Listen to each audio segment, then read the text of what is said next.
All right, so here we go. So let's do this yikes no numbers problem. These are problems students struggle with every year. The tricks are to try to sort of figure out what information you're quote unquote given, right? And sometimes there are hidden things, and sometimes when I say given, it just means like the quantity is referenced in the problem, okay? And then once you've done that, figure out what equation connects sort of your givens with the thing you're trying to find out information about, okay? I'm speaking in really general terms. Let me show you more specifically, all right? So problem number 2A is about two balls being thrown up in the air, all right? So ball A says ball A is thrown up into the air and ball B is thrown up with 4 times the velocity, all right? So we've got these two different balls. Here's ball A and ball B, right? So ball A is being thrown up with some initial velocity. Let's give that a name. We could just call it VAI, but I hate having to always write those subscripts, so I'm just going to call it V. All right. And meanwhile, ball B is thrown up with 4 times the velocity. So that means the velocity of B initially is going to be 4V, right? 4 times the velocity. All right. And then what the question asks us about is the total time in the air. All right. So the question is, I need to write out an expression for the total time for A and write out an expression for the total time for B and find the ratios between those, right? Okay, so let's write what else we know. All right, there's some other stuff here. All right, so for example, they're both being thrown up in the air, right? So the acceleration of A, let's just call it A. It doesn't even matter because what I know is both balls have the same acceleration. So the acceleration of B is going to have that same acceleration. All right, if you want, you can put in 9.8, you can put in G or negative G. It doesn't matter because they're the same. Okay, and that's the important thing. All right. All right, and then the other thing that I know is because I'm looking for the time that it takes for the ball to go both up and come down, whatever the velocity is here, the velocity over here is the same but negative. So that means the velocity of A final is negative V. And the velocity of B final is negative 4V, right? Because it went up with 4 times the velocity, it's going to come down with 4 times the velocity. All right, so now take a look at the equation, the variables I've got here, right? I've got VI, VF, acceleration, and time, right? So the equation that connects those is VF equals VI plus AT, or if you algebraify that equation, you get this, T equals VF minus VI over A. So if I take this information and if I take the red information and the purple information and plug it into this equation, I'm going to get 2 equations. All right, so let's do this. Let's write down an expression for the time total for A. So let's see, so that's going to be VF, which is negative V, minus VI, which is V, V, there we go, over A. So I get negative 2V over A.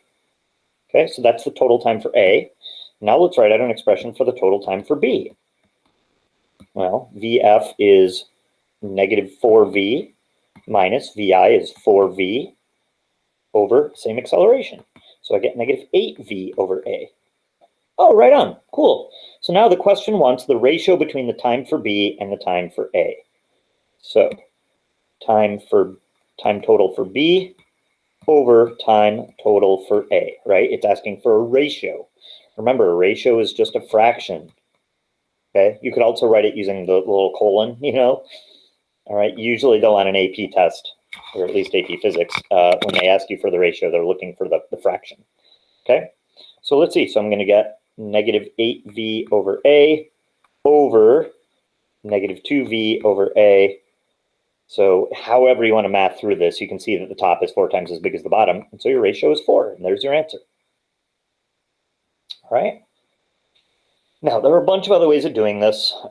You can also, here I found the time to go up and come down. You can also find the time just to the top and find that ratio because the time to the top is just half of the total time. It still works. All right, but so that's that one. All right.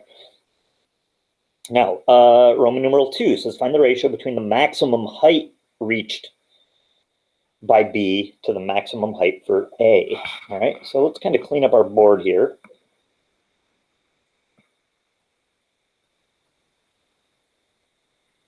So now I'm looking at a different time interval, so I'm going to have different given information. All right, so to do part B, what do we know? Well, let's see. So let's go back. So we've got the same initial information.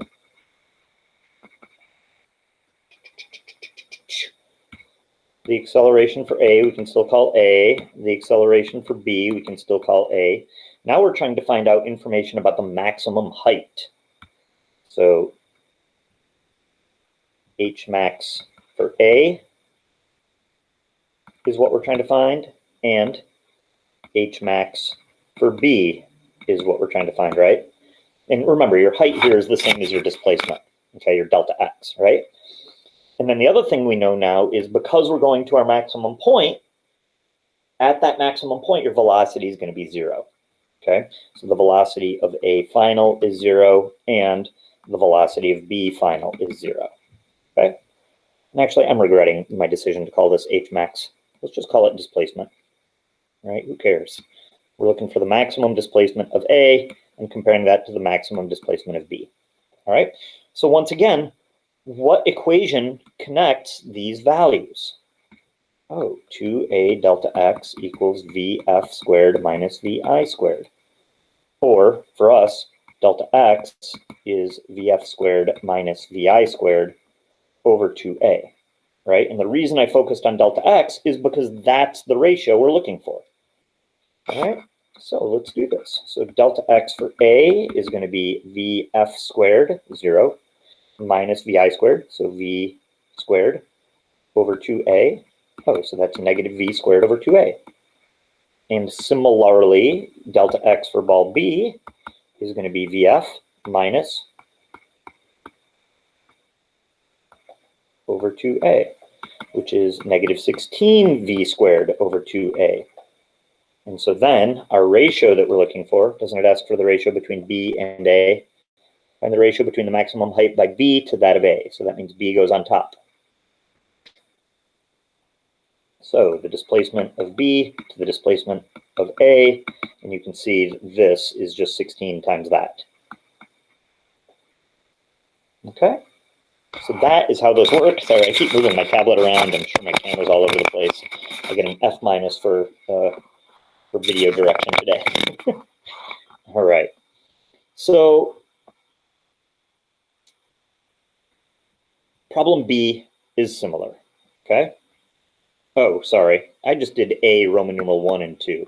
So that was A-I-I that I just did there.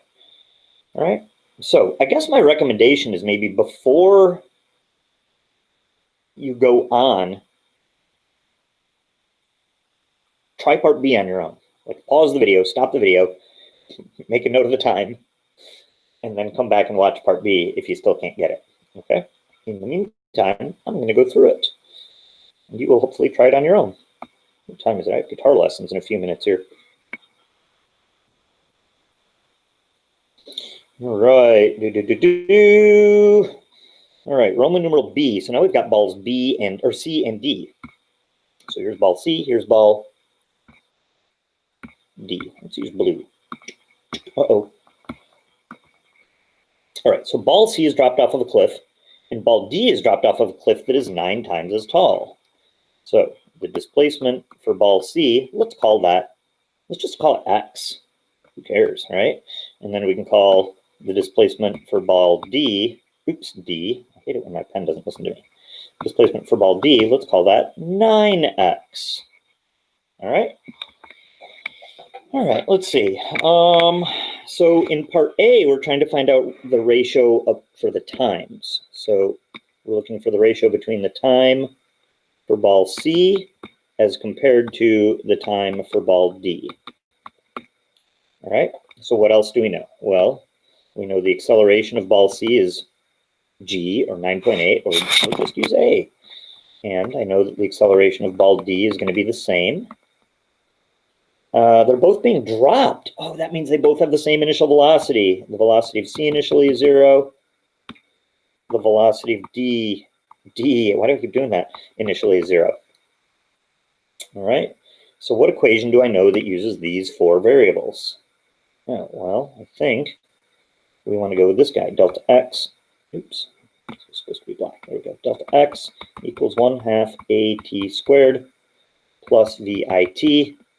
Since your vi is 0, this part goes away. We're trying to find out the ratio between the time, so let's solve for time. So if you solve for time, you get 2 delta x over a square root e. So that means that the time for the red one is 2x over a square root e. That's the time for ball C. And similarly, the time for D is 2 times 9x over a square root e. Oh, so these two expressions are the same, right? Okay, sorry, I'm getting ahead of myself. All right, so then what I want to find is the ratio between the time for C over the time for D, and then algebra it. All right, and the idea is because this 9 here is in the square root, you can pull it out. This becomes 3 times the square root of 2x over a, which is the same as this. So it looks like my ratio is going to be 1/3, right? Yeah, because the time for C is smaller than the time for D. Okay, so that is that. And then Roman numeral 2 asks about the maximum speed. So it's the same time interval. So now what I can do, let's see. There's got to be a better way to erase. I wish there was. Oops. Delete. Delete. There we go. All right, so now what we're looking for is at the end of the given displacement, what's the ratio of the final velocity for C as compared to the final velocity for D? So again, pick the equation that deals with these 4 variables. So I'm looking at this guy, 2a delta x equals vf squared minus vi squared. We're trying to find out about vf. So our vi is 0, so this guy goes away. So vf is the square root of 2a delta x. So the final velocity for C is 2ax square root e. Final velocity for D is 2a9x square root e, which is the same as 3 times the square root of 2ax, which is 3 times as big as this.